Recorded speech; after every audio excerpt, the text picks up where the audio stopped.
To install the universal mini stock, simply slide the part onto the rear of the buffer tube.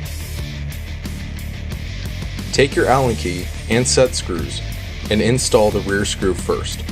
During install, we recommend using Loctite or any other thread lock.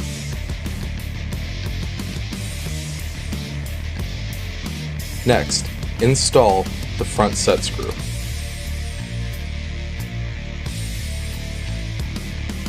Make sure both screws are secured tightly before finishing up.